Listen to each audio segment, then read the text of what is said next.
So my dream job as a child was, of course, to become a teacher, like everyone else's probably dream job. When I went home from school every day after school, I got my students together. I had a little chalkboard, I had my chalk, and I taught to my students. So that was really where I thought I was going to end up.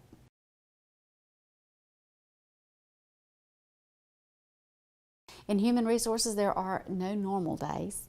We basically put out fires as they come up. We have employees calling us constantly. Employees call me, employees call my managers.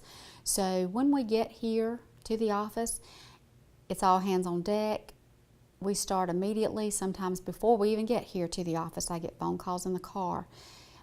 We plan trainings for our staff. We plan trainings for employees out in the field. We really work here at Central Office to support the HR offices in the field. So we're constantly busy throughout the day. When we're not busy working to support the field, then we're supporting staff at Central Office. The most interesting part is getting to know all of the employees that are a part of GDC.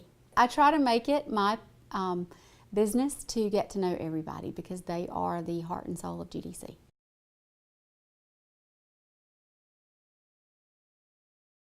I don't have a good handle on that. I've never had a good handle on that. My family has always told me that they feel like my job comes first because I do always put it first.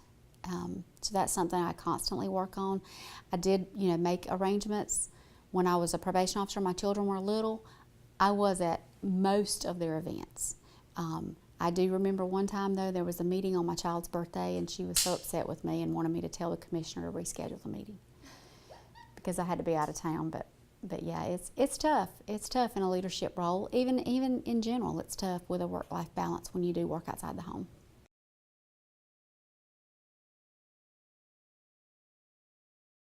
Not to give up.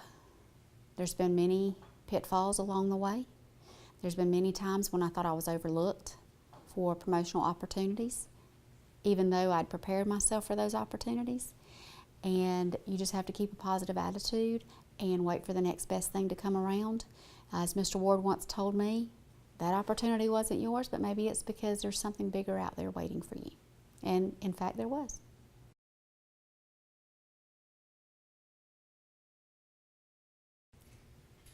I wanted to make a difference, basically. I saw things that I felt like I could make a difference with, and that motivated me to keep going.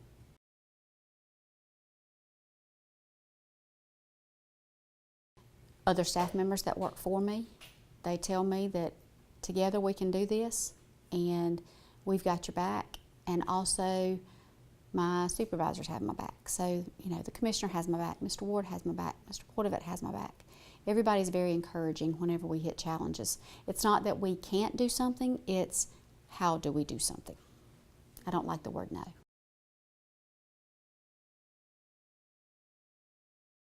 So my very first supervisor at the Department of Labor inspired me. She was a single mom.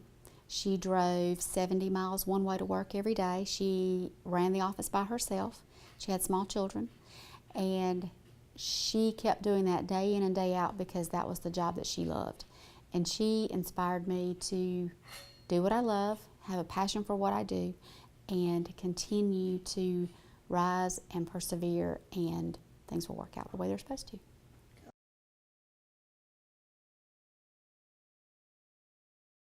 Never give up. Always learn. Sharpen your saw. Every day I learn something different. Always look for more effective and efficient ways to do things, and never be afraid to ask. The answer is always going to be no if you never ask. So I encourage my staff, ask for something if you need it or want it. All I can do is say no and explain why the answer is no, and make a decision about something. If you're wondering what to do about something and a supervisor's not available, make your decision based on your best judgment and learn from that.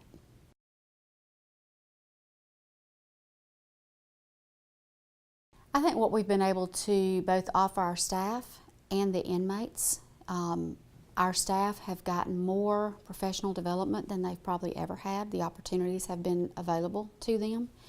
We have pushed those opportunities out to them and made them aware of them. communication has come a long way throughout the department. But on the inmate side, I think it's the education of our inmates really trying to make a difference to help them become productive citizens when they are released, because one day they are going to be released.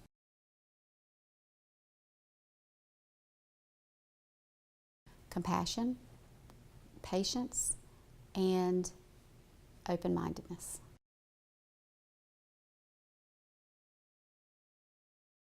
I hope that all of the females in the HR division downstairs that see me day in and day out are allowing me to be their mentor unofficially, and they are learning from me day to day. I learn from them every day.